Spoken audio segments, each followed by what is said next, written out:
Pauwi na nga ako papunta ng norte pero daan muna tayo dito sa bagong open lang na Bake with Love by Audrey Rose. Hello mga kamanays! Andito na naman uli ang manay niyo nga lalag. Dahil padami na ng padami ang mga gustong tumikim ng cakes ni Audrey, please follow and subscribe my Manay's Vlog, my FB page, my TikTok account, and my YouTube channel. Thank you so much!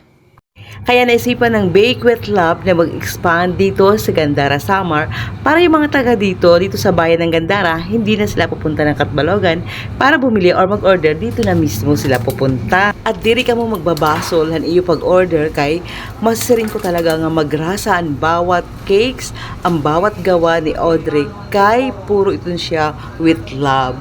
Bake with Love kaya marasa. Damo ang iyo mapagpipilian, damo ang iyo matitilawan na magkaiba-iba mga rasa, depende sa iyo order.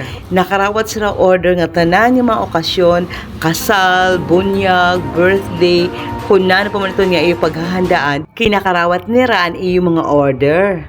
Hey, syempre, sige man akong siring nga marasa, aton daw titilawan ini siya nga blueberry cheesecake. Ayan, tag 100 daw itong siya. Tapos, talaga good na paus ako kay an iba talaga ang irasa. Syempre, marasa good kaya naghihimoy ni ini nga akong sapit. Hiya si Audrey, hiya ang tag-iya hini nga Bake with Love by Audrey Rose. Kaya mga kamanays, tapod na kamuhan tag-iya kay diri ka mo magbabasol, han iyo pagpalit ngan magbabalik-balik pa kamo. Manay, kalmahan pantilaw kay damo-damo iton. Tagudi ka lang akong pantilaw para masahid lahin ni hiya. And syempre, pag pumalit ka, hanira mga produkto, mo paghihap ang surudlan. O nakita ka mo, mga kamanays, asya ito hiya ang surudlan kung mapalit ka mo. Ang main branch talaga hini nga Bake with Love by Audrey Rose sa Catbalogan, dito mismo sa United Bakery. And syempre, by naghihap outlet dito ha Katarman. Kaya mga kamanays, thank you for watching.